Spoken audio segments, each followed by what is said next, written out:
नमस्कार। जिस तरीके से बांकीपुर को लेकर बातें हो रही थी कि बीजेपी के किले को ध्वस्त करना वहां पर इतना आसान नहीं है। 40 सालों से बीजेपी प्रत्याशी वहां से चुनाव जीतते रहे, लेकिन अब कह सकते हैं 2026 का जो उपचुनाव हुआ है उसमें बीजेपी के लिए एक बड़ी मुश्किल खड़ी कर दी प्रशांत किशोर ने। क्योंकि अगर हम ताज़ा रुझानों की बात करें तो उसमें नज़र आता है कि प्रशांत किशोर एक बड़ी जीत की तरफ आगे बढ़ते हुए नज़र आते हैं, क्योंकि उनके हक में अब तक तकरीबन 22,000 के आसपास वोट आ गए हैं। वहीं अगर नीरज सिन्हा की बात करें जो बीजेपी प्रत्याशी हैं, उनको अब तक 15,522 वोट मिले हैं, यानी लगभग 6,500 वोटों का अंतर है। और 31 राउंड में से तकरीबन 11-12 राउंड की गिनती भी पूरी होने की कगार पर है, जिससे अब स्पष्ट होता हुआ नजर आता है कि जीत का जो पलड़ा है अब प्रशांत किशोर की तरफ झुकता हुआ दिखाई पड़ता है। क्योंकि लगभग 6,500 की लीड लेने का मतलब ये है कि अब उनको पीछे करना नीरज सिन्हा के लिए उतना आसान शायद नहीं रहने वाला। हालांकि अभी गिनती का क्रम जारी है, अभी कई राउंड होने बाकी हैं, लेकिन उसके बावजूद जिस तरीके से पहले राउंड से लेकर और अब लगभग 12 राउंड तक प्रशांत किशोर ने अपना दबदबा जो बना कर रखा वो बदस्तूर यहाँ पर दिखाई पड़ता है। वहीं बीजेपी की बात करें तो बीजेपी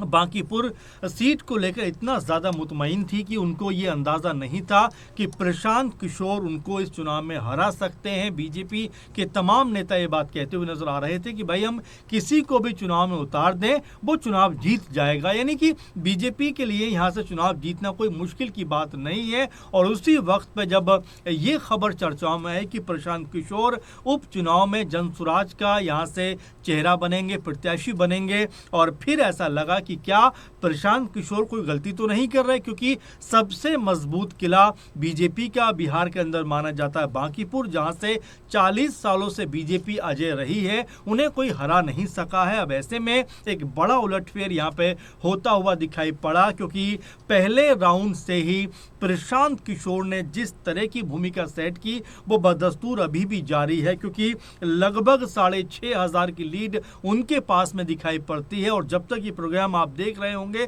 ये लीड शायद बढ़ती हुई दिखाई पड़े, क्योंकि शुरुआत से ही लगातार जो माहौल है वो प्रशांत किशोर के हक में और पक्ष में बनता हुआ दिखाई पड़ा है। बीजेपी की बात करें तो बीजेपी ने पूरी ताकत यहां पर झोंक दी थी, क्योंकि बीजेपी को ये बात का एहसास था कि पहली दफा उनकी तरफ से उनका मुख्यमंत्री बना है, यानी बीजेपी का चेहरा मुख्यमंत्री बना है। ऐसे में सम्राट चौधरी के लिए भी ये चुनाव कहीं ना कहीं एक बड़ा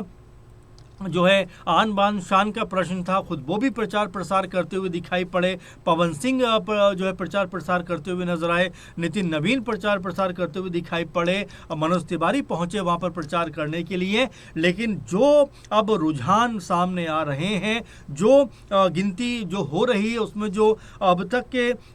समीकरण सामने आते हैं, उसमें तो ऐसा लगता है कि प्रशांत किशोर ने खामोशी के साथ में जिस तरह से चुनाव प्रचार किया और जिस तरह लोगों ने उनका समर्थन किया, उससे तो कम से कम ऐसा लगता है कि बीजेपी जिस गढ़ को अपना सबसे मजबूत मान के चल रही थी, अगर वो अपने ही मजबूत किले में, अपने ही मजबूत जो है क्षेत्र में अगर इस तरह शिकस्त झेलती है तो अपने आप में कई तरह के सवाल यहां पर खड़े होते हुए दिखाई पड़ेंगे। क्योंकि सम्राट चौधरी मुख्यमंत्री हैं, बीजेपी का चेहरा है, लेकिन उनके मुख्यमंत्री रहते, यानी बीजेपी की तरफ से ये कहा जा रहा था कि उनको जो है बीजेपी जब सत्ता में दोबारा एक तरीके से कहें कि जब उनका मुख्यमंत्री बना, क्योंकि नीतीश कुमार जो है मुख्यमंत्री पद से हट जाते हैं, राज्यसभा चले जाते हैं, और उसके बाद में बीजेपी की तरफ से पहली दफा जो है मुख्यमंत्री बना और वो मुख्यमंत्री सम्राट चौधरी रहे। लेकिन अब सम्राट चौधरी के रहते अगर बांकीपुर सीट, जो कि हम लगातार इस बात को आपको कह रहे हैं कि सबसे मजबूत सीट रही है बीजेपी की, अगर वो सीट बीजेपी यहां पर गवा देती है तो कई तरह के प्रश्न खड़े होते हुए दिखाई पड़ेंगे। और इतना ही नहीं, हालांकि जो है अगर हम दतिया सीट की बात करें, जो मध्य प्रदेश की सीट है, वहाँ पर भी बीजेपी के लिए कोई अच्छे रुझान नहीं है, क्योंकि बीजेपी वहाँ पर भी लगातार पीछे चल रही है। लेकिन बांकीपुर सीट सबसे ज़्यादा इसलिए चर्चाओं में थी कि प्रशांत किशोर, जिनको बड़ा रणनीतिकार माना जाता है, राजनीति का जानकार माना जाता है, उन्होंने तमाम पॉलिटिकल पार्टियों के लिए चुनावों के दौरान में रणनीतियाँ बनाई हैं। और यहाँ पर जब वो चुनाव में उतरे तो कई राजनीतिक जानकारों ने ये तक कहा कि अगर उनको राजनीति करनी ही थी तो किसी सेफ सीट से चले जाते, यहाँ पर उनको नहीं आना चाहिए था, क्योंकि ये बीजेपी की सबसे ताकतवर ये सीट रही है। लेकिन प्रशांत किशोर ने यही बात कही कि अगर बीजेपी के किले को ही अगर हम ध्वस्त कर दें, यानी सबसे मजबूत सीट को अगर हम चुनाव जीत लें, तो बीजेपी का कहीं ना कहीं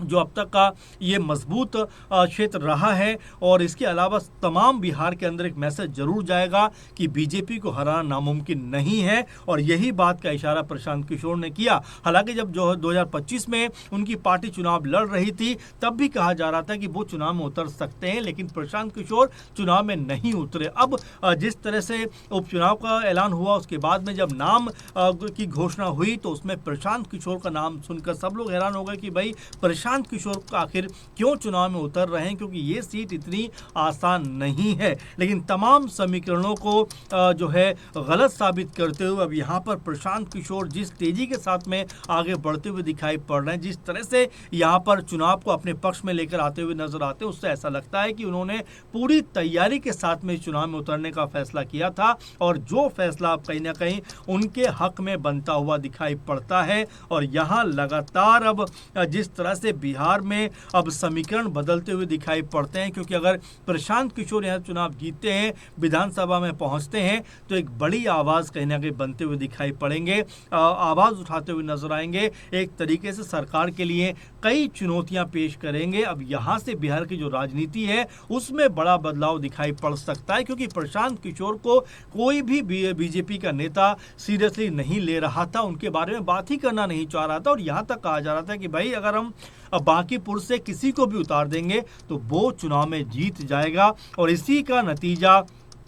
ये रहा कि बीजेपी का जो अति आत्मविश्वास था, कहीं ना कहीं उनके ऊपर भारी पड़ता हुआ दिखाई पड़ा। पहली बात तो उन्होंने अभिषेक बंटी, जिनको टिकट दिया, उनसे कहा कि भाई नामांकन उन्होंने किया। उसके बाद ये कहा गया बीजेपी की तरफ से कि भाई आप एक काम करिए, अपना नामांकन वापस लीजिए, और यहाँ से उनका नामांकन वापस हो जाता है। और फिर नीरज सिन्हा की यहाँ पर एंट्री हो जाती है। तो उस समय भी प्रशांत किशोर ने ये बात कही थी कि आखिर बीजेपी अपना कोई उम्मीदवार तय क्यों नहीं कर पा रही है, क्यों उनको बारंबार चेहरे बदलने पड़ रहे हैं, जबकि बीजेपी तो ये कहा करती थी किसी को उतार देंगे वो यहां से चुनाव जीत जाएगा। वैसे में प्रशांत किशोर ने जो कह सकते प्रचार प्रसार किया और जो मजबूत पकड़ अपनी बनाई, उसने साबित कर दिया कि बीजेपी के खिलाफ अगर सही रणनीति के साथ में चुनाव लड़ा जाए तो उनको हराया जा सकता। वैसे में बीजेपी के लिए अपने आप को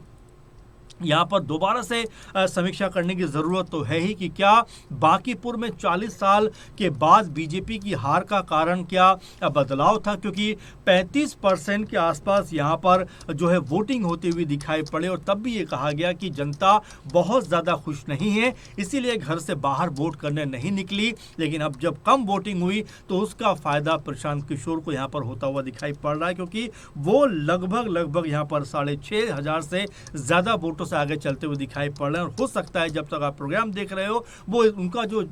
आगे रहने का आंकड़ा है वो इससे भी ज़्यादा होता हुआ दिखाई पड़ा। वैसे में आपको क्या लगता है कि अंतिम बाजी क्या प्रशांत किशोर के हाथ में आएगी, या यहाँ पर समीकरण बदलते हुए दिखाई पड़ सकते हैं? क्योंकि अभी भी जो है काफ़ी राउंड की गिनती बाकी है, 11-12 राउंड की गिनती हुई है। तो ऐसे में क्या जो बाकी राउंड है उसमें यहाँ पर नीरज सिन्हा वापसी करते हुए दिखाई पड़ेंगे, या प्रशांत किशोर एक बड़ी जीत दर्ज करते हुए नजर आएंगे? आपको क्या लगता है जरूर कमेंट करिए। फिलहाल इस प्रोग्राम में इतना ही। आप लगातार जुड़े रहें, अपने सुझाव अपने कमेंट हम तक पहुंचाते रहें, क्योंकि बांकीपुर को लेकर तमाम जो जानकारियां हम आप तक पहुंचाते रहेंगे और जो जानकारी से आपको अपडेट करते रहेंगे। फिलहाल के प्रोग्राम में बस इतना ही। आप लगातार जुड़े रहें। नमस्कार।